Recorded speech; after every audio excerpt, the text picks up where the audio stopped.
Howdy guys, and thanks for joining me. So I've had my ZV-E10 for about a year now, and I've used it for pretty much every single YouTube video that you see on this channel, besides this obviously.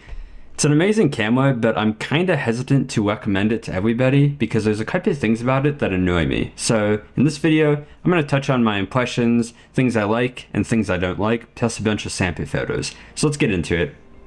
So first up, the first thing I like about this camera is it is, extremely compact. Sony managed to cram a bunch of technology into a tiny body here.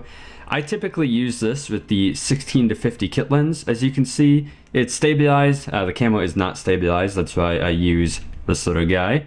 And, it's so compact that it actually fits in my pocket, which I like a lot.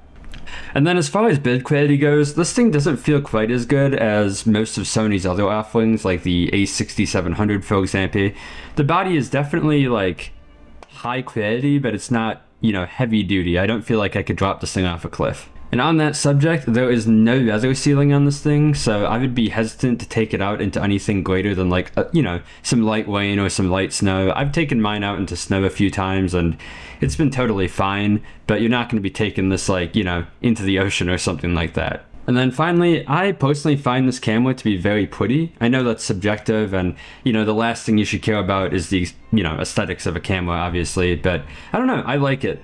The pure white aesthetic just looks really good to me, and it looks very inconspicuous, which is nice for street shooting and that sort of thing. As far as the day-to-day usability of the camera, I know a common complaint is that the grip is pretty tiny, especially compared to, again, some of Sony's other APS-C bodies.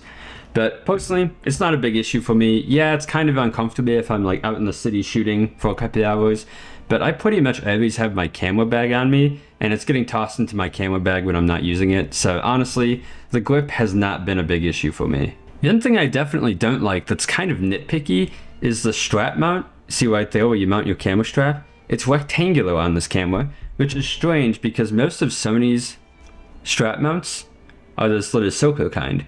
Now, it's not a huge issue, but I found when mounting my other Sony straps on this camera that they would kind of slide around in this rectangular mount here. Again, it doesn't affect usability, but it makes a grinding noise, which, can be a bit annoying, and it's just kind of strange and seems like a strange decision to me personally. Now, in terms of actual button layout, I think that's where this camera fares pretty short, especially for photographers. So on top here, you have a couple of different buttons. You have a giant record button, the on and off switch, a kind of mode switch that switches between photo, video, and S&Q mode. More on that later. A custom key here, shutter button, and then this little zoom switch. Now this zoom switch, guys, this is the biggest thing I hate about this camera.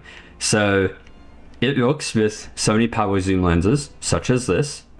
As you can see, I can zoom the lens in and out with the zoom switch, which is awesome, honestly. That's great when you have a lens like this. However, when you do not have a lens that supports power zoom, you can't disable the switch. You can't disable the zoom switch. So what happens, if you bump it on accident, because it's right on the shutter button, you get this error message that completely blocks your screen. So this error message completely blocks your screen. You cannot disable it, and the only way to get rid of it is by hitting OK. You can still take a picture, but again, it completely blocks your screen. And obviously the zoom switch is right on the shutter button here, so it's extremely easy to press accidentally, especially when you have big heavy gloves on, when you're shooting in winter and stuff like that. So if there's anything about this camera that I absolutely despise, it is this zoom switch. Now, besides that mystifyingly bad design choice by Sony, the pictures that come out of this camera are fantastic. It uses the same sensor as, I think, the A6500. Pretty sure these guys have the same image sensor. And, the pictures are what you'd expect from a Sony camera. They're crispy, they're clear, they're pretty good in low light conditions. I'd be flashing some up on the screen here, but I have absolutely no complaints about them.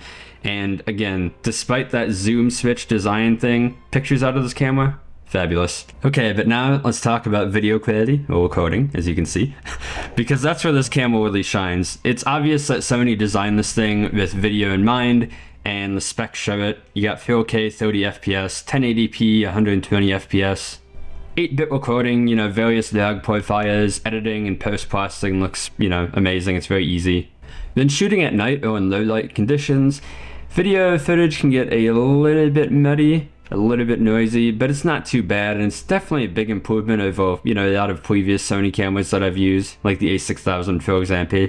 So I don't really have too many complaints there. I'm usually shooting in my studio anyways, which, you know, has a huge window here for shooting in the daytime, and then, you know, I've got some lighting over there for shooting at night. So the low light performance isn't a huge issue for me, and when like shooting pictures for example, it's never been a problem. But yeah, it's not so much the specs that make this camera stand out, but just like the design of everything related to video. So the first thing you'll notice is there's no viewfinder, which took me a bit to get used to because I do use this camera for photography sometimes. Instead, you just have the screen, and the screen flips out, flips around, pretty amazing.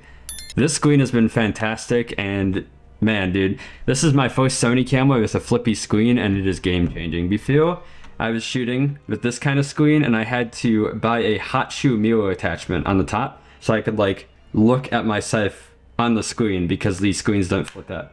So yeah, huge improvement on the ZV-E10, and I mean, I love this camera pretty much just for the flippy screen. The next feature is there is an integrated microphone on the top. It's decent. I've tested it out a bit. I don't have many complaints. There is a dead cat that comes with it, you know, like a fuzzy wind filter thing that you can slide on the hot shoe, and it sounds decent. That being said, I don't tend to use it much. I just, you know, have my on-camera mics that I plug in. So yeah, but if you're trying to travel super light and don't want to bring a mic with you, the integrated mic on here, it'll probably do the job. In fact, here's a side-by-side mic test of the integrated mic versus my ZV-E10. This is a mic test of the integrated mic in my very not soundproof studio. Doesn't sound too bad. And now this is a mic test of the ZV-E10, my dedicated, you know, on top of the camera mic. This mic is actually only $39, so if you want to check it out, I do have a review. I'll link it right up here for you. But as you can see, definitely sounds a little bit better than the integrated mic. Another great feature that I like about this thing is the product showcase mode. Now, when I bought the camera, I figured it'd be super gimmicky. Like, you know, why do I need that? I can just do like the hand trick where I put my hand behind the camera to make it focus on the subject. But no, this product showcase mode has been fantastic. You turn that on and the camera will focus on the product in front of you instead of your face every single time. I have had no issues with it, and it's quickly become one of my favorite features here. For actual recording video, you do have the giant record button right on the top. This is a big improvement over a lot of other Sony bodies, like the A6500 for example. Look at that record button. It's tiny and in a very inconvenient place. So yeah, you got this giant record button on the top, and then you start recording. There's a big rectangle that pops up on the screen here, so it's extremely obvious that you're recording. You can also turn on an indicator light, I believe right here, but it's super disruptive in public, so I turn it off. Finally, my only complaint when it comes to like video related features is that this camera does not have in-body image stabilization. Instead, Sony has some sort of digital stabilization system, which is okay, but it crops in your footage quite a bit, and you need to use a Sony like software product to get like max stabilization.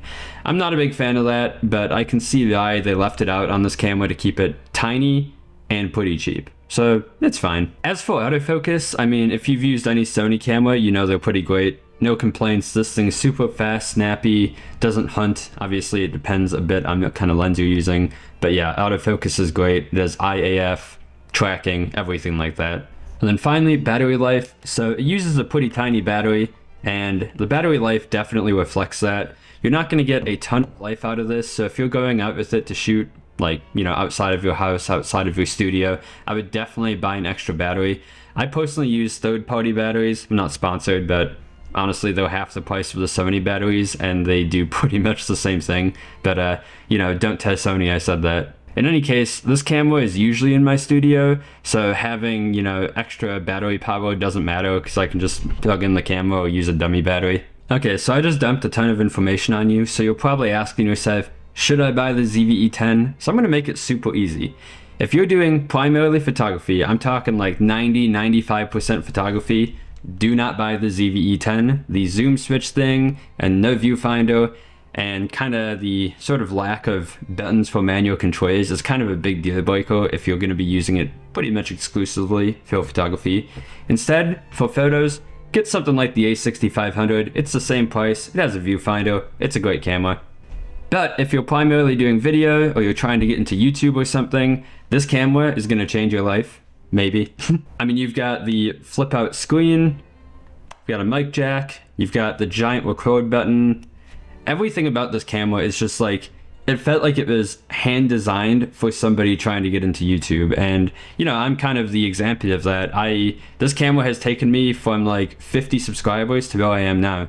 So yeah, I owe it out to this camera, and if you're looking to get into YouTube, I'd recommend picking it up. I'll drop an affiliate link in the description below. Obviously, you know, I get a bit of a kickback for that, so thank you. And that sums it up, guys. If you want to learn more about your new camera that you're definitely going to buy, check out my channel for tutorials. Thank you and have a great day.